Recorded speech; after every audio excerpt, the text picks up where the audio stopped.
Hi friends, ఇది మా ఇల్లు అండి నేపాల్లో. దీని ఏజ్ అండి 87 ఇయర్స్ అండి ఇల్లుది. చూడండి ఫ్రెండ్స్, అప్పట్లో పూర్వీకులు కట్టిన ఇల్లు ఏ విధంగా ఉందో.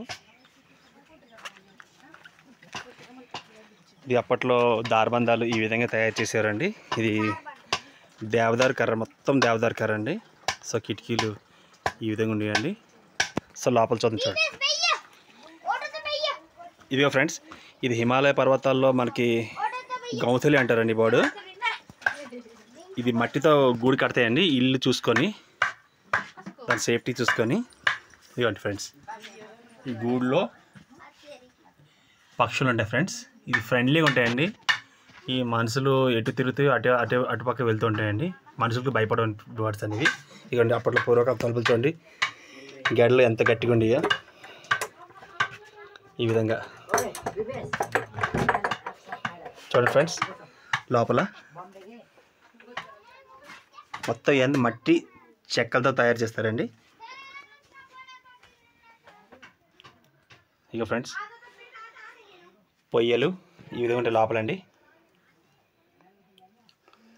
ఇక ఫ్రెండ్స్, నూరుకొని రాళ్ళు, మసాలా నూరుకొనివి ఇక్కడ కూర్చుంటారు ఫ్రెండ్స్.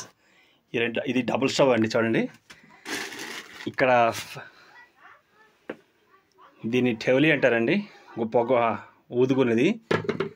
ఇది చిమ్టా పట్టుకుని బొగ్గులు పట్టుకోవచ్చు. ఇక్కడ కర్ర పెట్టామనుకోండి, ఇది రెండు వైపుల ఫ్లేమ్ వెళ్తుందండి. స్మోక్ అయితే అస్సలు రాదండి. ఇదంతా స్మోక్ ఈ విధంగా బయటికి పోతుంది ఫ్రెండ్స్.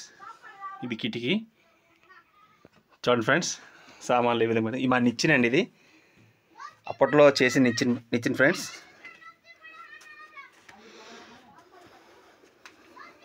ఇదిగో ఫ్రెండ్స్, ఈ విధంగా నిచ్చిని ఉంటుందండి. ఇదిగో ఫ్రెండ్స్, నిచ్చిని. ఈ లోపల పార్టిషన్ గోడలు కూడా మట్టివేనండి. ఇది చాలా గట్టిగా ఉంటాయండి. మట్టితో అసలు సిమెంట్ అసలు కలపరు, రాయ మట్టి. చూడండి ఫ్రెండ్స్, ఎంత గట్టిగా ఉంటుందో.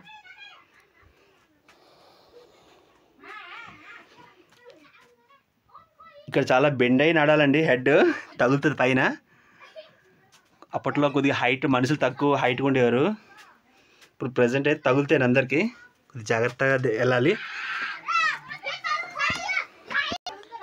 ఈ పైన రేకులు అండి.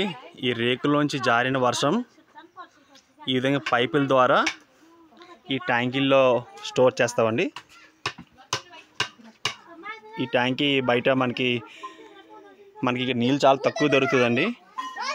సో ఈ నీళ్ళు మనకి గిన్నెలు కడుక్కోవడానికి ఈ విధంగా వాడుతూ ఉంటామండి. ఓకే ఫ్రెండ్స్, ఈ ఇల్లు మాత్రమైతేనండి 87 ఇయర్స్ అండి. మొత్తం మట్టేనండి. చూడండి ఫ్రెండ్స్.